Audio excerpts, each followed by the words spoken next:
स्वागत है आपका विज्ञान वृक्ष पर, जो बीएससी के स्टूडेंट्स और एस्पायरिंग स्कॉलर्स के लिए ज्ञान और सफलता का एक अनोखा साथी है। दोस्तों, विज्ञान वृक्ष के ऑनलाइन प्लेटफॉर्म के ऊपर आप सबका स्वागत है। आज हम बात करने वाले हैं हेजनबर्ग अनसर्टेनिटी प्रिंसिपल के। जी हाँ, काफी इंपॉर्टेंट टॉपिक है और आधार बनता है किसका? क्वांटम मैकेनिक्स का। हेजनबर्ग अनसर्टेनिटी प्रिंसिपल के बारे में आप सबने पहले भी सुना होगा और थोड़ा बहुत आप जानते भी होंगे। आज हम इसको देखेंगे कि भाई हेजनबर्ग अनसर्टेनिटी प्रिंसिपल होता क्या है, किन पार्टिकल्स के ऊपर एप्लीकेबल होता है या फिर किस टाइप के मैटर के ऊपर एप्लीकेबल होता है। फिर हम ये भी देखेंगे कि भाई इस हेजनबर्ग अनसर्टेनिटी प्रिंसिपल की सिग्निफिकेंस किन पार्टिकल्स के लिए है और इसको एक्सप्लेन कैसे हम कर सकते हैं। तो इलेक्ट्रॉन माइक्रोस्कोप वाला जो एक्सपेरिमेंट है वो आप सबने सुना भी होगा और वो मैं आपको आज इस वीडियो में डिटेल में बताऊंगा। सबसे पहले तो आपको सामने बहुत सारी थ्योरी दी गई है। इसमें लिखा गया है कि जैसे अगर कोई क्रिकेट बॉल है या फिर कोई गाड़ी जा रही है, कोई बस जा रही है, कोई प्लेन उड़ रहा है, कोई ट्रेन जा रही है, इन सब की पोजीशन और मोमेंटम को हम एक साथ बता सकते हैं, क्योंकि ये सारे के सारे क्या हैं? मैक्रोस्कोपिक ऑब्जेक्ट हैं। ये सारे के सारे क्या हैं भाई? मैक्रोस्कोपिक ऑब्जेक्ट्स हैं। लेकिन अगर मैं बात करता हूं इलेक्ट्रॉन, प्रोटॉन और न्यूट्रॉन्स की, मतलब अगर मैं एटॉमिक डायमेंशंस की बात करता हूं, एटॉमिक लेवल्स की बात करता हूं या फिर एटॉमिक पार्टिकल्स की बात करता हूं, तो वहां पर आप पोजीशन और मोमेंटम को साइमल्टेनियसली नहीं बता सकते हो, क्योंकि वहां पर आप जो एटॉमिक पार्टिकल हैं उनकी ट्रेजेक्ट्री को डिफाइन नहीं कर पाते हो। क्योंकि इससे पहले कौन आता है? इससे पहले ड्यूअल नेचर ऑफ मैटर आता है, जिसमें कहा जाता है कि जो माइक्रोस्कोपिक पार्टिकल होते हैं या फिर कोई भी मूविंग मैटर होता है उसके पास वेव के जैसा नेचर होता है। अब जो ये वेव के जैसा नेचर होता है, फिर जो ड्यूअल नेचर ऑफ मैटर है वो उसकी फिजिकल सिग्निफिकेंस जब मैंने आपको पढ़ाई थी तो मैंने वहां बताया था कि ये माइक्रोस्कोपिक के लिए सिग्निफिकेंट होता है, मैक्रोस्कोपिक के लिए नहीं होता है। मतलब माइक्रोस्कोपिक के लिए इसकी जो वेवलेंथ है वो सिग्निफिकेंट होती है, वो मेजरेबल होती है, ठीक है, लेकिन मैक्रोस्कोपिक के लिए वो सिग्निफिकेंट नहीं होती। तो यहाँ पर क्या कहा गया है कि जैसा कि माइक्रोस्कोपिक पार्टिकल्स का जो वेव लाइक बिहेवियर होता है वो सिग्निफिकेंट होता है, वो मतलब ठीक ठाक बिहेवियर होता है, वेव लाइक मतलब ठीक ठाक अमाउंट में बिहेवियर उनके पास वेव के जैसा होता है। तो इसीलिए उनकी एग्जैक्ट ट्रेजेक्ट्रीज को बताया नहीं जा सकता। जैसे मैं यहाँ से बॉल आपकी तरफ फेंक दूंगा, फिर कहीं भी बॉल फेंक देता हूँ तो आप ये बता पाओगे बॉल यहाँ से यहाँ ट्रेवल करी है, ठीक है। कोई गाड़ी गई है रोड के ऊपर से, आप बता दो कि गाड़ी यहाँ से और यहाँ से इधर से मुड़ते हुए ऐसे गई है, तो ये आप एग्जैक्ट ट्रेजेक्ट्री बता रहे हो। लेकिन जब एक इलेक्ट्रॉन जा रहा होगा तो आप नहीं बता पाओगे, क्योंकि उसका नेचर कैसा है? वेव के जैसा नेचर है। तो उसी को आगे बढ़ाते हुए देखिए यहाँ पर यही लिखा गया है कि भाई आप बता नहीं पाओगे किसके लिए? डेफिनेट ट्रेजेक्ट्रीज को आप डिफाइन नहीं कर पाओगे। क्यों डिफाइन नहीं कर पाओगे? उसके लिए आपको बता रहा है क्योंकि जो ट्रेजेक्ट्रीज हैं वो एग्जिस्ट नहीं करती किसके लिए? सब एटॉमिक पार्टिकल के लिए। क्यों नहीं करती? क्योंकि उनका नेचर कैसा होता है? वेव के जैसा नेचर होता है। उनका नेचर कैसा होता है भाई? वेव के जैसा जो है वो नेचर होता है। ड्यूअल नेचर ऑफ मैटर को आधार मानते हुए ये रहा as a consequence of dual nature of matter. Dual nature of matter को आधार मानते हुए, उसको समझते हुए वर्नर हेजनबर्ग 1927 में आपको बताते हैं, हम सबको बताते हैं कि जितने भी माइक्रोस्कोपिक पार्टिकल्स हैं, चाहे वो इलेक्ट्रॉन है, प्रोटॉन है, हीलियम है, आर्गन है, नियोन है, H2 गैस है, CO2 गैस है, आप किसी का भी पोजीशन और मोमेंटम एक साथ साइमल्टेनियसली डिटरमाइन नहीं कर सकते हो, साइमल्टेनियसली और प्रिसाइजली डिटरमाइन नहीं कर सकते हो 100% एक्यूरेसी के साथ। मतलब आप दोनों को एक साथ मेजर नहीं कर सकते। जब आप दोनों को मेजर करोगे तो एक में अनसर्टेनिटी आएगी और दूसरे में भी अनसर्टेनिटी आएगी, ठीक है। फिर आगे ये भी कहा जाता है कि अगर एक में अनसर्टेनिटी को कम करने की कोशिश करोगे तो दूसरे में अनसर्टेनिटी बढ़ जाएगी। देखिए दोस्तों, यहाँ पर लिखा हुआ है Heisenberg stated that Heisenberg uncertainty principle as. Heisenberg ने क्या दिया? हेजनबर्ग अनसर्टेनिटी प्रिंसिपल दिया, जिसकी डेफिनेशन क्या है? It is impossible to measure simultaneously the position and momentum of a small particle with absolute accuracy and certainty. Absolutely आप क्या नहीं बता सकते? पोजीशन और मोमेंटम को एक साथ नहीं बता सकते हो। आगे लिखता है if an attempt is made to measure any of these two quantity with greater accuracy. अगर आप इन दोनों में से, क्या बोला गया भाई? पोजीशन और मोमेंटम को साइमल्टेनियसली एब्सोल्यूट एक्यूरेसी और सर्टेनिटी के साथ बताया नहीं जा सकता। अगर आप इनमें से एक को भी एक्यूरेसी से बताने की कोशिश करोगे तो दूसरा उतना ही इनएक्यूरेट हो जाएगा। एक को बिल्कुल करेक्ट बताने की कोशिश करोगे, दूसरा उतना ही एग्जैक्ट वैल्यू से क्या शो करेगा, डेविएशन शो करेगा। ओवरऑल उन्होंने कहा कि भाई जब पोजीशन में अनसर्टेनिटी और मोमेंटम में अनसर्टेनिटी को गुणा करते हो तो हमेशा या तो बड़ी या फिर बराबर आएगी किसके, h/4 के। ये क्या है, this is the mathematical definition of Heisenberg uncertainty principal. ये मैथमेटिकल फॉर्मूलेशन है किसका, हेजनबर्ग अनसर्टेनिटी प्रिंसिपल का। डेल्टा एक्स क्या है भाई, अनसर्टेनिटी इन पोजीशन है। डेल्टा पी क्या है, अनसर्टेनिटी इन मोमेंटम है। यहाँ पर डेल्टा पी क्या होता है भाई, अनसर्टेनिटी इन मोमेंटम है। एम क्या है, mass of particle. Delta we क्या है, अनसर्टेनिटी इन वेलोसिटी है, ठीक है। और एच क्या है आपका, प्लैंक कांस्टेंट है, H is your Planck constant. तो ये बेसिक परिभाषा किसकी, हेजनबर्ग अनसर्टेनिटी प्रिंसिपल की। मतलब ये कहना चाह रहा है कि भाई ड्यूअल नेचर ऑफ मैटर ये कहता है कि माइक्रोस्कोपिक पार्टिकल का वेव के जैसा नेचर सिग्निफिकेंट होता है, ठीक है। जब उनके पास वेव के जैसा नेचर जो है वो सिग्निफिकेंट होता है तो उस टाइम आप उनकी एग्जैक्ट ट्रेजेक्टरी का पता नहीं कर सकते क्योंकि वो तो वेव हैं। आपको अगर एग्जैक्ट ट्रेजेक्टरीज का पता करना है तो आप पार्टिकल्स की कर सकते हो, वेव की नहीं कर सकते, सही है, क्योंकि वेव एग्जैक्ट ट्रेजेक्टरी शो नहीं करती, ठीक है भाई। उसके बाद फिर क्या बोला भाई, अगर आप एक को ज्यादा एक्यूरेट करना चाहोगे तो दूसरा उतना ही क्या हो जाएगा, उतना ही कम एक्यूरेट हो जाएगा। दूसरा उतना ही क्या हो जाएगा, कम एक्यूरेट हो जाएगा, ठीक है। तो दोनों की अनसर्टेनिटी की गुणा करके क्या बता, डेल्टा एक्स गुणा delta P is greater than equal to h/4 सही है। यहां देखिए भाई, अब मैं आगे आपको थोड़ा सा डेरिवेशन करके बताता हूं, फिर नीचे 2 पॉइंट लिखे हुए हैं। हमने लिखा हेजनबर्ग अनसर्टेनिटी प्रिंसिपल कहता है delta x into delta P is greater than equal to h/4, सही है। यहां से क्या लिखूंगा, डेल्टा एक्स इंटू मास गुणा delta we is greater than equal to h/4। तो delta x into delta we is greater than equal to h/4 m is greater than equal to h/4 m। ये क्या है भाई आपका, ये आपने लिख दिया पोजीशन और वेलोसिटी में क्या बता दिया आपने, अनसर्टेनिटी बता दी। तो ये भी अनसर्टेनिटी का क्या है, एक रिलेशन है। ये भी अनसर्टेनिटी का क्या है, एक रिलेशन है। देखिए दोस्तों, हम यहां पर बात कर रहे थे कि भाई अगर आप एक को सर्टेन करने की कोशिश करोगे तो दूसरा उतना ही अनसर्टेन होता चला जाएगा। कैसे होता जाएगा सर, देखो ऐसे होता जाएगा भाई। हम लिख रहे थे as delta x into delta P is greater than equal to h/4। मैं एक बार क्या मान लेता हूं, h/4 मान लेता हूं, सही है। तो यहां पर डेल्टा एक्स क्या होगा, is equal to h/4 delta P.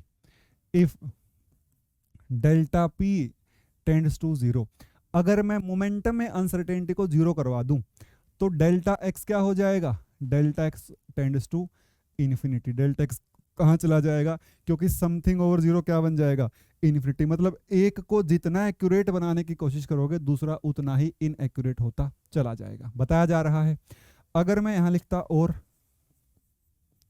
Delta P बराबर h/4 डेल्टा एक्स, ठीक है। अगर डेल्टा एक्स 0 की तरफ टेंड कर रहा है तो डेल्टा पी क्या हो जाएगा, इनफाइनाइट की तरफ चला जाएगा, ठीक है।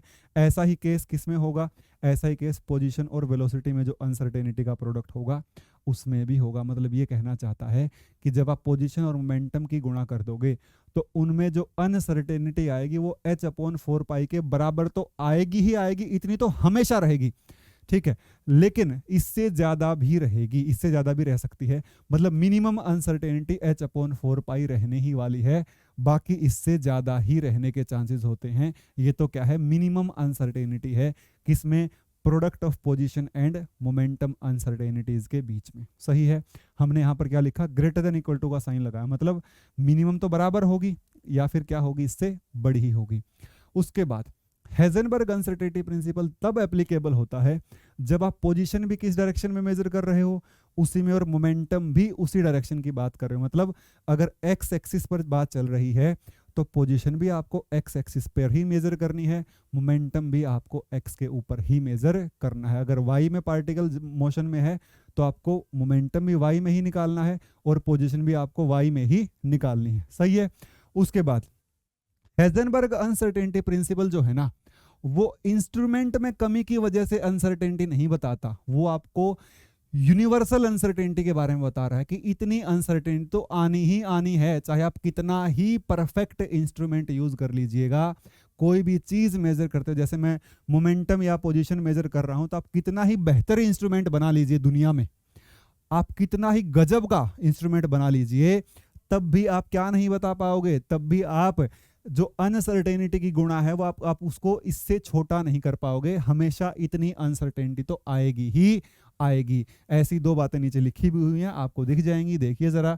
एक तो ये रही द अनसर्टेनिटी, ये रहा भाई, ये the uncertainty principle applies to the position and momentum along the same axis. अगर डेल्टा एक्स एक्स की ओर है तो डेल्टा पी भी किस में होगा, एक्स की ओर ही होगा। फिर दूसरा क्या लिखा भाई, दूसरा लिखा हुआ आपके सामने, देखो जरा फिर से पढ़िए। It is also important to keep in mind that the uncertainty principle is independent of any measurement tool limitation. मतलब जिस इंस्ट्रूमेंट से आप मेजरमेंट कर रहे हो, जो अनसर्टेनिटी प्रिंसिपल है उसके ऊपर डिपेंड ही नहीं करता। आप चाहे इंस्ट्रूमेंट अच्छा लीजिए चाहे बुरा लीजिए, वो तो एक अलग बात है, वो तो एक अलग बात है। अगर आप बहुत अच्छा इंस्ट्रूमेंट लोगे तो भी इतनी अनसर्टेनिटी मिनिमम तो आनी ही है। अगर आप बहुत खराब इंस्ट्रूमेंट लोगे तो इतनी तो आनी ही है, इंस्ट्रूमेंट की वजह से जो आएगी वो तो अलग ही आ जाएगी। ठीक है, तो यहाँ पर यही बोलना चाह रहा है कि भैया जो अनसर्टेनिटी प्रिंसिपल है, पहले में क्या बोलना चाह रहा है, पहले में बोलना चाह रहा है, ये जो पहला लिखा गया है यहाँ पर बोलना चाह रहा है पहले में कि भैया अगर आप ये एक्स में लेते हो तो मोमेंटम भी किस में लेना है, आपको एक्स में ही लेना है, ये बोल रहा है भाई। पोजीशन अगर एक्स एक्सिस के ऊपर है तो मोमेंटम भी किस पे होगा, एक्स एक्सिस की तरफ ही होगा। सही है, तो शायद आपको समझ में आया होगा। ठीक है भाई, आगे बढ़ते हैं। ये रहा भाई, देखो भाई, भारत का पहला ऐसा इंस्टीट्यूट विज्ञान वृक्ष है जो आपको बीएससी के सारे ही सेमेस्टर के जो कंप्लीट रिकॉर्डेड कोर्स है वो प्रोवाइड करता है। जितने भी सेमेस्टर आपके पहला, दूसरा, तीसरा, चौथा, पांचवा, छठा, जितने भी सेमेस्टर आपके होते हैं, सारे ही सेमेस्टर्स के रिकॉर्डेड कोर्स आपको अवेलेबल करवाता है। और वो बहुत ही नॉमिनल कीमत के ऊपर है, 350 से 400 रुपये इसकी कीमत होगी। आप बहुत आसानी से अपना पूरा सेमेस्टर पढ़ सकते हो और एक वीडियो को आप कितनी भी बार देख सकते हो।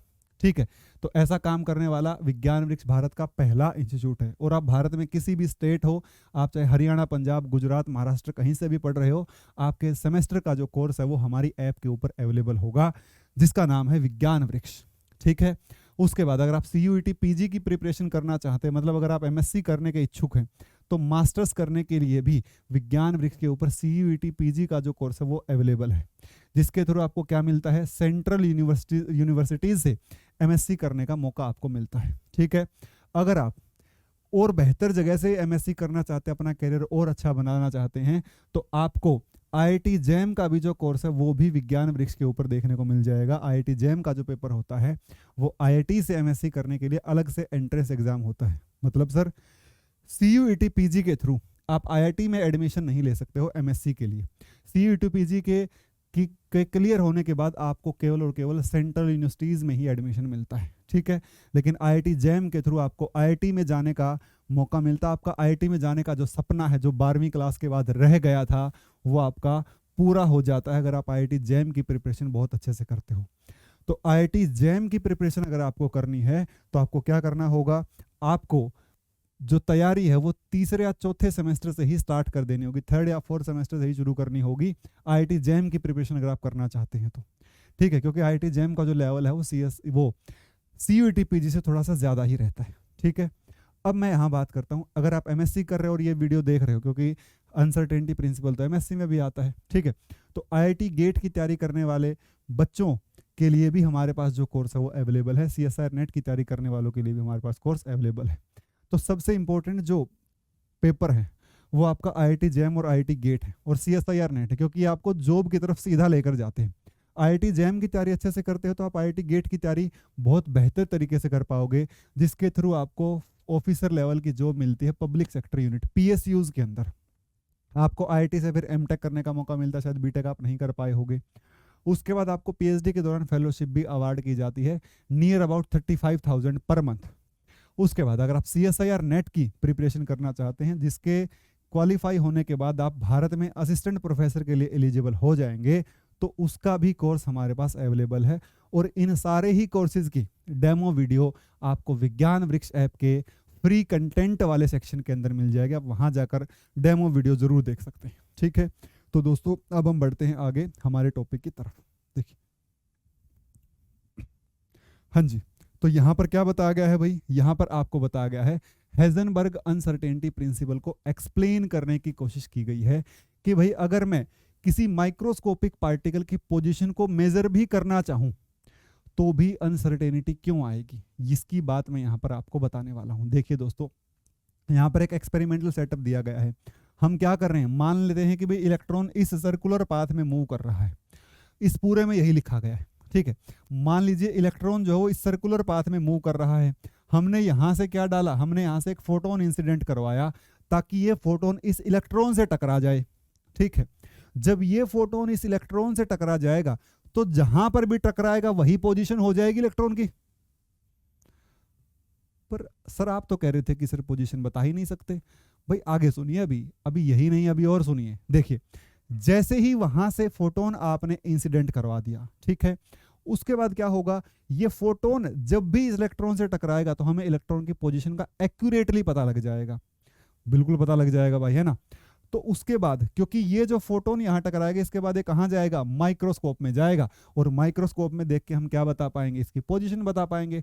पोजीशन पता लग गई, लेकिन गड़बड़ क्या हुई, गड़बड़ ये हुई ऑप्टिक्स के अकॉर्डिंग। देखो यहाँ पर लिखा गया है, but according to the principle of optics the accuracy with which the position of a particle can be measured depend upon the wavelength of light. इस लाइट से इसकी पोजीशन कितनी एक्यूरेटली बताई जा सकती है, ये डिपेंड करता है इस लाइट की वेवलेंथ के ऊपर। कैसे करता है भाई, इसकी कोई भी वेवलेंथ हो आने वाले फोटोन की, तो जो ये पोजीशन बताएगा ना, उसमें प्लस माइनस लैम्डा की तो अनसर्टेनिटी रहती ही है। अनसर्टेनिटी इतनी तो उसमें रहती है, कितनी, प्लस माइनस लैम्डा की अनसर्टेनिटी तो पोजीशन बताने में रहेगी ही रहेगी। आप एक्यूरेटली तो फिर भी नहीं बता पाओगे। ठीक है, उसके बाद अगर वेवलेंथ ज्यादा रही, अगर वेवलेंथ ज्यादा रही तो पोजीशन में अनसर्टेनिटी क्या हो जाएगी, ज्यादा। अगर वेवलेंथ कम रही तो पोजीशन में अनसर्टेनिटी क्या हो जाएगी, कम, लेकिन उसकी वजह से मोमेंटम में अनसर्टेनिटी बढ़ जाएगी। वो कैसे बढ़ेगी सर, अभी बताता हूं, टेंशन ना लो बिल्कुल भी। पहली बात तो देखो, हमने वहां से फोटोन को इंसिडेंट करवाया, फिर इलेक्ट्रॉन से फोटोन टकराया, फिर वो कहाँ चला गया, माइक्रोस्कोप में चला गया। हमने क्या बता दिया, हमने इस इलेक्ट्रॉन की पोजीशन बता दी, लेकिन गड़बड़ क्या हो गई, गड़बड़ ये हो गई कि जैसे ही ये फोटोन भागता हुआ इसकी तरफ आया, इससे टकराया, और इसका तो पार्टिकल नेचर है, और पार्टिकल टकराएगा पार्टिकल से।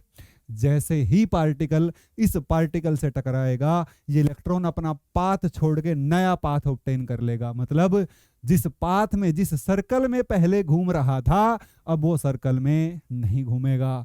मतलब पाथ क्या हो गया, चेंज हो गया, नया पाथ ले लिया। कहां से बता पाया, पाथ। और जब नया पाथ ले लेगा तो फिर मोमेंटम आप नहीं बता पाओगे, क्योंकि वेलोसिटी बदल गई। फोटोन आया, टकराया, धक्का दिया, धक्का देते इसकी वेलोसिटी पे फर्क पड़ा होगा। जब वेलोसिटी पे फर्क पड़ा होगा, देखो ये रहा, as a result of hitting the position as well as momentum या फिर velocity of particle both are disturb. जैसे इसको हिट करेगा, धक्का मारेगा, इसकी पोजीशन भी डिस्टर्ब होगी और इसकी वेलोसिटी भी डिस्टर्ब होगी। मतलब मोमेंटम भी डिस्टर्ब होगा और पोजीशन भी क्या होगी, डिस्टर्ब होगी। और दोनों को आप 100% एक्यूरेसी के साथ बता नहीं पाओगे, दोनों में क्या आ जाएगी, अनसर्टेनिटी आ जाएगी। सही है। उसके बाद आगे क्या कहता है, देखो, जब बाहर से एक लाइट आ रही है, एक रेडिएशन आ रही है, तो हमने कहा भाई जो पोजीशन मेजरमेंट में अनसर्टेनिटी है, पोजीशन अनसर्टेनिटी, यहां लिखता हूं uncertainty in position, in position according to optics delta x is equal to plus minus lambda रहेगा। सही है, ठीक है। अब देखिए भाई, यहां दो संभावनाएं हो सकती हैं। अगर मैं लैम्डा को क्या कर दूं, अगर मैं लैम्डा को क्या कर दूं, स्मॉल कर दूं, तो डेल्टा एक्स क्या हो जाएगा, ये स्मॉल हो जाएगा। तो डेल्टा एक्स क्या हो जाएगा भाई, स्मॉल हो जाएगा। लेकिन लैम्डा स्मॉल होने का मतलब क्या, lambda is equal to c by frequency and E is proportional to frequency, क्योंकि ई बराबर एच न्यू होता है। तो वेवलेंथ अगर लैम्डा स्मॉल होगा, तो यहां पर फ्रीक्वेंसी क्या होगी, लार्ज होगी। This implies energy of photon is large. तो आने वाले फोटोन की जो एनर्जी है वो भी क्या हो जाएगी, लार्ज हो जाएगी। और जब ये लार्ज एनर्जी का फोटोन जो है हिट करेगा किसको, इलेक्ट्रॉन को हिट करेगा, तो उसको ज्यादा एनर्जी इंपार्ट कर देगा। हाई एनर्जी फोटोन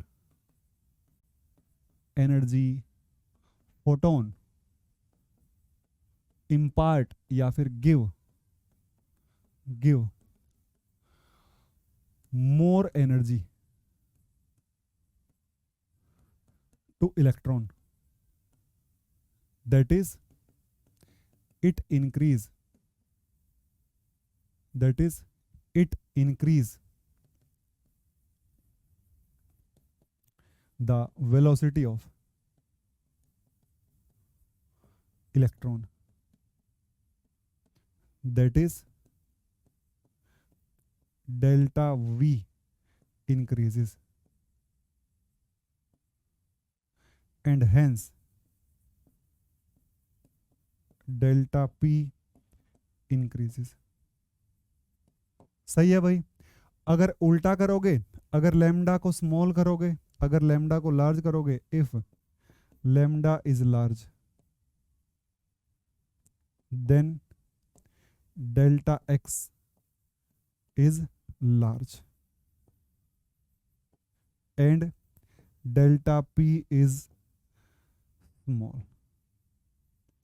ठीक है भाई। आप इसको एक दूसरे तरीके से भी बता सकते हो, किससे, आप इसको बता सकते हो ड्यूअल नेचर ऑफ मैटर वाले रिलेशन से भी।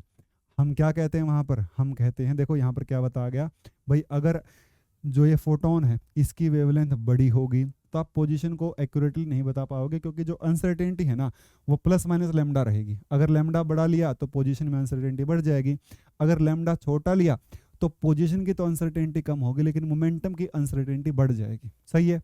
तो आप ये ज़रूर बता सकते हो आगे जाकर। ठीक है, जब आप ये बताओगे तो हम आगे यहाँ पर बात करते हैं कि भाई जो हेज़नबर्ग अनसर्टेनिटी प्रिंसिपल है ना, वो हमें यही बताने की कोशिश कर रहा है कि अगर आप एक में अनसर्टेनिटी को कम करोगे दूसरे में ज़्यादा हो जाएगी, दूसरे में कम करोगे तो पहले में क्या हो जाएगी, ज़्यादा हो जाएगी। मतलब डेल्टा एक्स बढ़ाओगे तो डेल्टा पी घटेगा, डेल्टा पी बढ़ाओगे तो डेल्टा एक्स क्या हो जाएगा, कम हो जाएगा। मतलब वाई से वर्सा चलता है। अगर पोजीशन को सर्टेनिटी बताने की कोशिश करोगे तो मोमेंटम अनसर्टेन हो जाएगा, मोमेंटम को सर्टेनिटी बताने की कोशिश करोगे तो पोजीशन क्या हो जाएगी, अनसर्टेन हो जाएगी। सही है। आगे बताता सिग्निफिकेंस ऑफ हेज़नबर्ग अनसर्टेनिटी प्रिंसिपल। देखो दोस्तों, ये वाला टॉपिक हमने कहाँ पढ़ा था, ये वाला टॉपिक हमने ड्यूअल नेचर ऑफ मैटर में भी पढ़ा था। हमने पढ़ा था कि भैया अगर मैं ड्यूअल नेचर ऑफ मैटर की बात करूं या फिर डी ब्रोगली रिलेशन की बात करूं तो वो केवल माइक्रोस्कोपिक के लिए ही सिग्निफिकेंट था। इसी तरीके से हेज़नबर्ग अनसर्टेनिटी प्रिंसिपल भी किसके लिए सिग्निफिकेंट है, माइक्रोस्कोपिक पार्टिकल के लिए ही सिग्निफिकेंट है, मैक्रोस्कोपिक के लिए सिग्निफिकेंट नहीं है। देखिए मैं एग्जांपल लेता हूं भाई। फॉर एग्जांपल देखो भाई, अब मैं मैक्रोस्कोपिक पार्टिकल की बात करता हूं। मैक्रोस्कोपिक पार्टिकल मास कितना, मास लेते हैं जी हम 1 ग्राम ले लेते हैं, 1 ग्राम। ठीक है। वेलोसिटी लेते हैं 50 मीटर पर सेकेंड। भाई इतनी वेलोसिटी होती है मैक्रोस्कोपिक की। तो हम क्या लिखेंगे, हम लिखेंगे delta x into delta P is equal to क्या आएगा, ये आ जाएगा h/4 पाई। तो ये आ जाएगा डेल्टा एक्स इंटू मास गुणा डेल्टा वी, ये कितना आ जाएगा h/4 pi. This implies delta x into delta we is equal to h/4 pi m. सही है, क्लियर है भाई, यहाँ तक बिल्कुल क्लियर दिख रहा है भाई। देखिए भाई यहाँ से क्या आ जाएगा, delta x into delta we. Delta we की हमें जरूरत भी नहीं है, वैसे हम नहीं मान रहे इसको। तो यहाँ पर क्या आ जाएगा, delta x uncertainty in position गुणा uncertainty in velocity. Planck constant क्या होता है 6.626 गुणा 10 की पावर -34 डिवाइड बाय मास कितना है, मास दिया है आपको 1 ग्राम, मतलब 1 गुणा 10 की पावर -3 kg इंटू 4 इंटू 3.14। सही है। तो इन दोनों में जब आप अनसर्टेनिटी की गुणा करोगे डेल्टा एक्स गुणा डेल्टा वी कितना आ रहा है, नियर अबाउट बात करेंगे जैसे ड्यूअल नेचर में देखा था, नियर अबाउट देखो -3 से काट दोगे तो कितना आ जाएगा, नियर अबाउट 10 की पावर -31 आ जाएगा। अगर मैं इन सबको भी देखूं तो ये नियर अबाउट आ जाएगा 10 की power -31।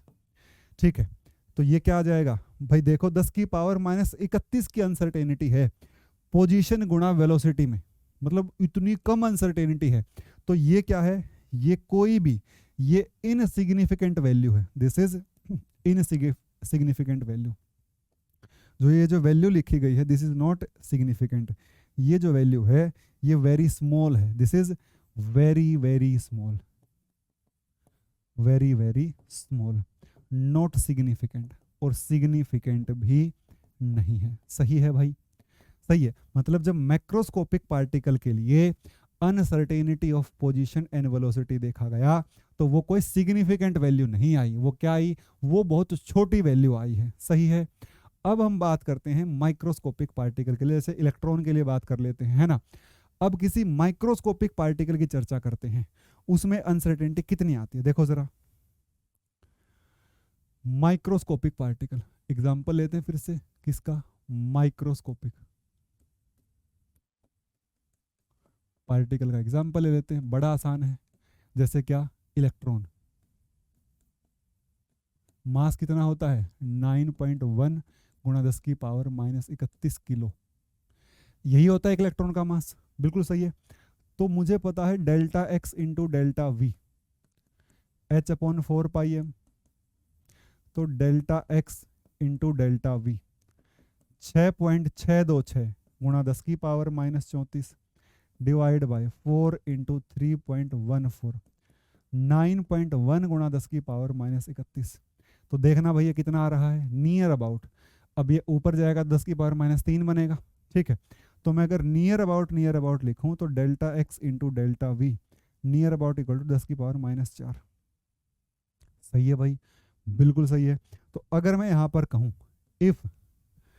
If delta we is equal to, या फिर delta x is equal to, कुछ भी मान लीजिए आप, delta x is equal to 10 की पावर -8 मान लीजिए, तो डेल्टा वी क्या आ जाएगा भाई, डेल्टा वी आ जाएगा नियर अबाउट 10 की पावर 4 आ जाएगा।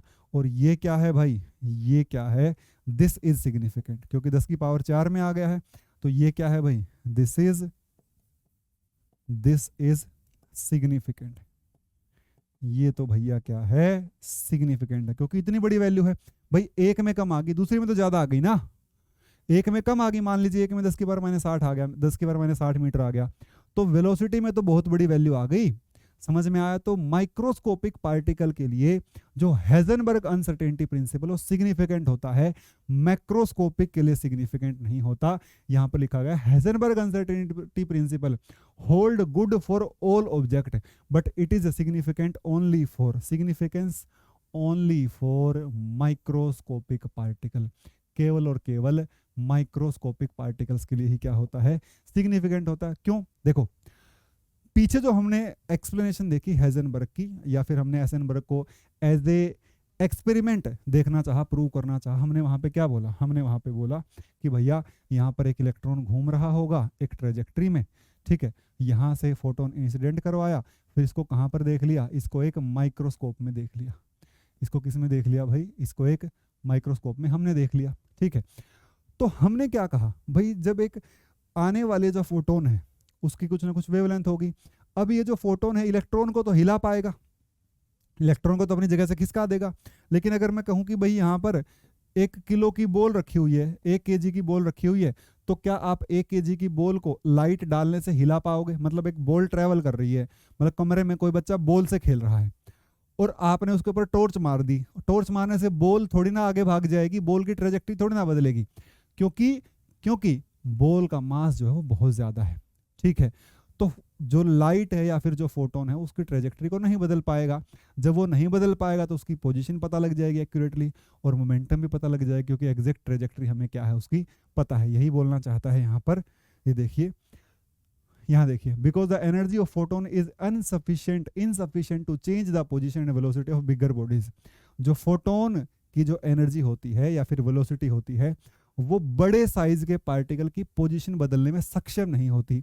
जब उनकी पोजीशन टकराने से नहीं बदलेगी तो पोजीशन एक्यूरेटली बता ही पा रहे हैं। वहां पर पोजीशन क्यों नहीं बता पा रहे थे? क्योंकि भैया जैसे ही फोटोन आ रहा था इलेक्ट्रॉन को टकराकर इलेक्ट्रॉन का रास्ता ही बदल दे रहा था, लेकिन मैक्रोस्कोपिक वर्ल्ड में ऐसा नहीं है। तो दोस्तों, ये था आपका हेजनबर्ग अनसर्टेनिटी प्रिंसिपल। हमने यहाँ पर काफ़ी चीज़ें देखी, हमने यहाँ पर बहुत सारी चीज़ों को देखा है। उन बहुत सारी चीज़ों में आपको काफ़ी सारी चीज़ें जो है समझ में भी आई होंगी। सबसे पहले हमने देखा हेजनबर्ग अनसर्टेनिटी प्रिंसिपल होता क्या है, ठीक है। फिर हमने देखा भाई हेजनबर्ग अनसर्टेनिटी प्रिंसिपल का जो ये भी फॉर्म होता है और ये भी फॉर्म होता है। फिर हमने ये भी देखा कि हेजनबर्ग अनसर्टेनिटी प्रिंसिपल को समझने के लिए आपको पोजीशन के लिए भी वही एक्सिस लेना होगा और मोमेंटम भी उसी एक्सिस के अलोंग मेजर करना होगा।